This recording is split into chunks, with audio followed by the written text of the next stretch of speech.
This might not be much of a scary story, but the experience, at least in my eyes, was still crazy. For context, I'm a 22-year-old black man. Most of my life, like any nerd obsessed with films and film facts, I always wanted that special someone that I could be completely myself around. Of course, I spent 90% of my school year sulking and dreaming about finding the one until I met my ex during my senior year of 2018 to 2019. We'll call her Lizzie. We met in 7th period science. My best and only friend at the time, we'll call Tristan, was talking to her, and soon all three of us were talking for a while until Tristan had to be in a different class, leaving us just to each other. Lizzie was a Hispanic fan of all things Tim Burton and or Gothic, wore mostly black, and loved horses. We got along fine enough, started texting each other, and eventually saw a movie together. One day I joined her at this local horse ranch, where I somehow had the courage to kiss her on the cheek when I was preparing to leave. Eventually, we had practically asked each other, "Hey, you want to just make it official?" And we tried it out. I was just ecstatic to finally have a girlfriend, being a shy and anxious dude with Asperger's and all. Things were going pretty good for us, until I started working on getting my driver's license. Due to my disability, it took me a bit longer than others to get it.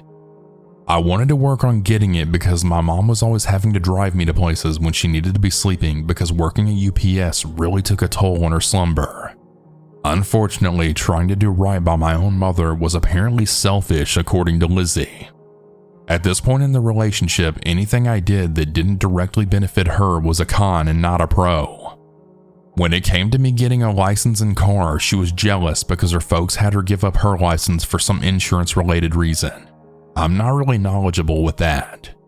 To top that off with me having to leave early during our only class together to go practice driving, and you get a sour woman child trying to paint you as the inconsiderate one. One day I tried to surprise her by returning to class after a session, but she went cold on me for the rest of the class. Soon I had finally passed my driver's test and proudly announced this on Facebook, where minutes later I got a text of Lizzie basically getting nasty with me instead of celebrating like the rest of my family. I tried to convince her to see the positive of me having a driver's license and we could hang out more frequently, but she wasn't having it. The rest of our time together was pretty much just like this. While we did have our genuinely good moments together, most of the times we were getting huffy with me over ignorant things or stuff that any normal girlfriend would be proud of her boyfriend for having or doing. Actually getting a car pissed her off, and I'd always have to tell her that I'm not allowed to let her drive my car. I let her one time though, and she drove like a granny. I took part in this program where I'd get the experience with working, and I was doing part-time at a local YMCA for 2 weeks. Well, guess who had a problem with me being too busy to text them? What really threw me off was how Lizzie acted like the people at the Y personally wronged her, and said she wouldn't care if the place burned down or whatever.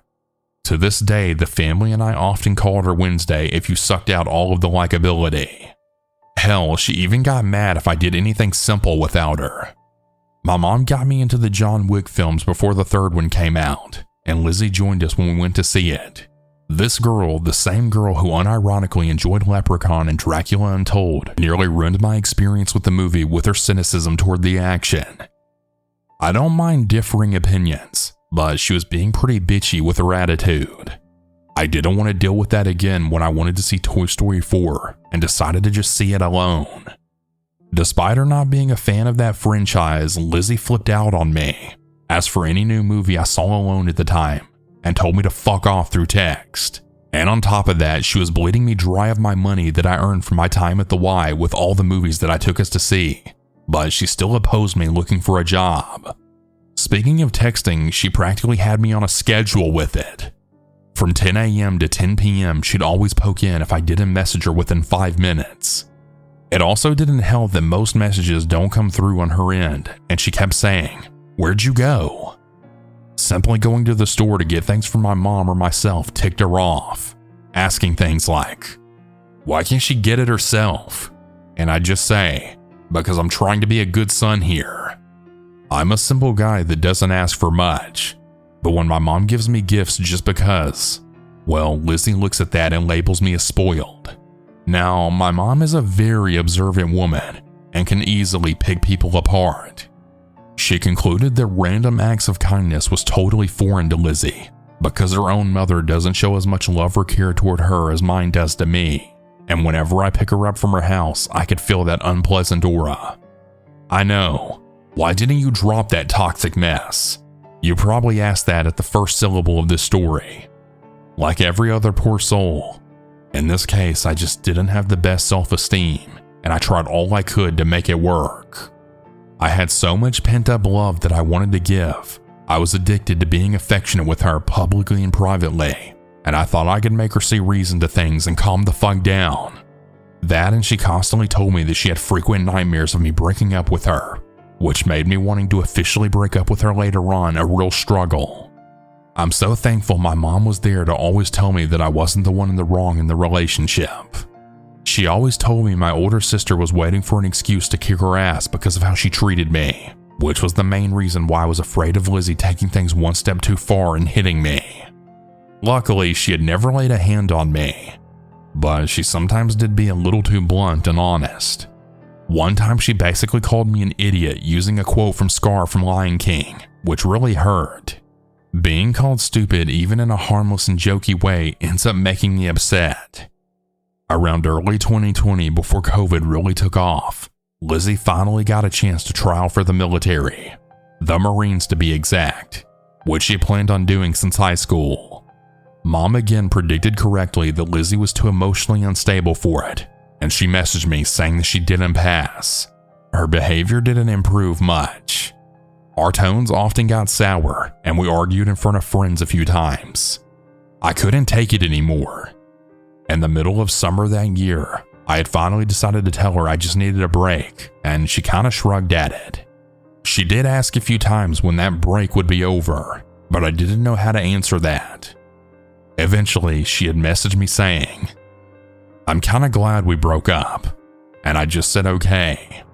We still texted each other for a bit, and I learned that she was recently chatting with an older guy online. At the time, she was about 50-ish, but I learned the guy was about my uncle's age in his 40s to early 50s. I tried saying that seemed very off, but of course she didn't care. While I was relieved to be free from her nonsense, I still felt bad for her. Things just never seemed to really go great for her from the things she said that she'd been through or the things that I've witnessed myself. For example, after we graduated, I had to walk her back to her parents' car, which was far away because they didn't bother to come and wait outside like everyone else's families and congratulate her. Her fat-ass stepdad always gave off that yelling dickhead energy, and her mother seemed willingly oblivious to her own daughter. It then got to a point where we stopped talking entirely. That is, until she randomly messaged me on the day of my beloved great-uncle's funeral asking for the few gifts she gave me back. She didn't know, but still, she just had to pick this day. Some told me I should have said no and kept it, but I was just done with her. I put all of her stuff in a Walmart bag, drove to her house, hooked it to her mailbox, and then drove home as I texted her saying that it was out front. In August, I met my online bestie and former girlfriend. We'll call her F, and she gave me the love and encouragement that I never had from my time with Lizzie. She gave me the strength to work part-time at UPS where my mom worked for decades. It was really great pay for someone like me. I took Taekwondo classes at the end of 2020, and it slimmed down greatly. I'm still very shy and anxious with others to this day, but I'm in a steady flow nowadays and taking baby steps with my social skills and trying new things. F and I don't talk as often recently, but I'm still super grateful that she stuck by me and helped me to improve as a person. As for Lizzie, I learned from Tristan that she had actually eloped with her online lover and actually had a kid with him. This news admittedly blew my mind and shook the whole rest of my day, but I was just deeply surprised. During our time together, she made it abundantly clear that she did not want kids, which was what I loved about her because I didn't want kids either, and still don't. I'm more of the wacky uncle babysitter type, always showing the kids the good stuff that I grew up with. I can only hope her having this child had forced her to mature herself, because it's been long overdue.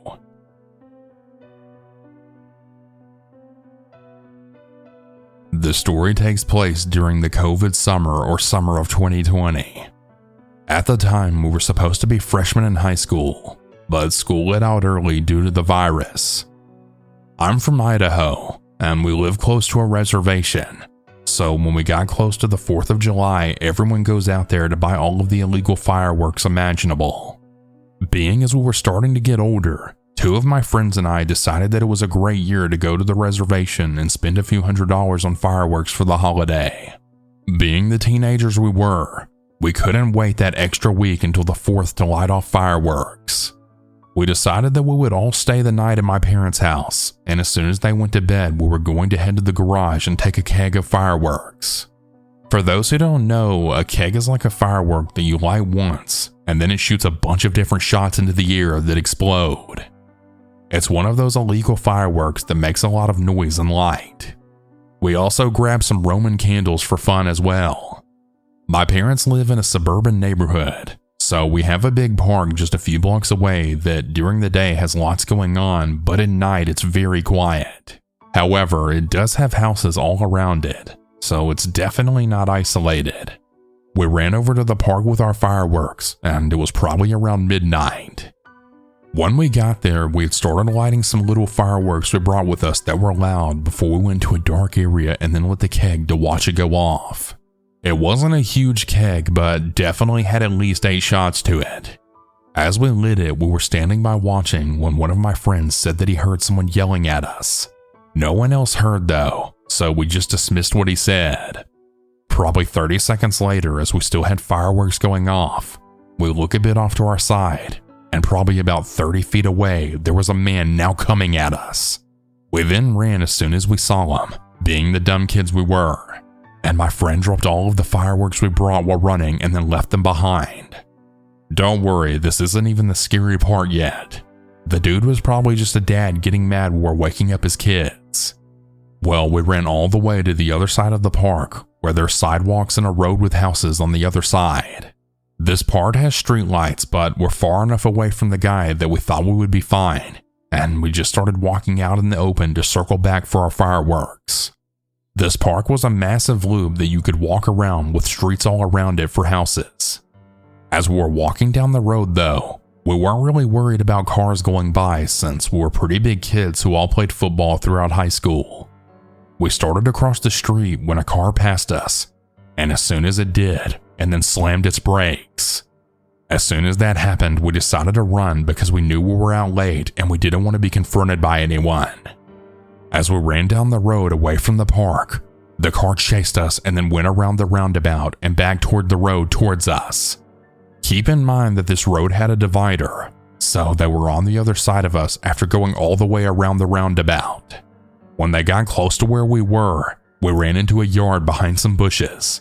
One of my friends full-on dolphin dove into the bushes, getting all scratched up.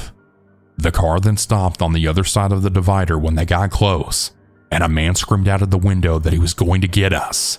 It definitely wasn't the same guy from the park before, as it was way too soon for him to be coming from the direction the car did. The car had to keep driving down the road in order to get onto our side of the divider, and then get close to us after what felt like a minute, but was probably just 10 seconds of sitting there, and then yelling at where he thought we were, and then drove off to just turn around and get onto our side of the divider. As soon as he drove down the road, my friends and I booked it, springing down the road until we got to a side street where we walked down a bunch of them checking for parked cars all on the roads, just making sure it wasn't his car waiting for us. After probably about 30 minutes of slowly walking and hiding, we finally got back to my parents' house. While it definitely isn't as scary as some of the other stories on here, it definitely scared us. The way the man screamed at us, he definitely wanted to get to us. He had a tone in his voice that just sounded crazy. We ended up getting away, and we still continued to sneak out later. If anyone likes this story, I can give another sneaking out story in the future. But please everyone, stay safe out there.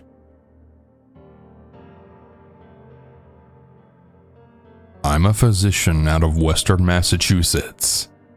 Unfortunately for me, I started as an officially licensed doctor fall of 2019, meaning that the pandemic is where I had to get my sea legs for being a hospitalist, so to speak.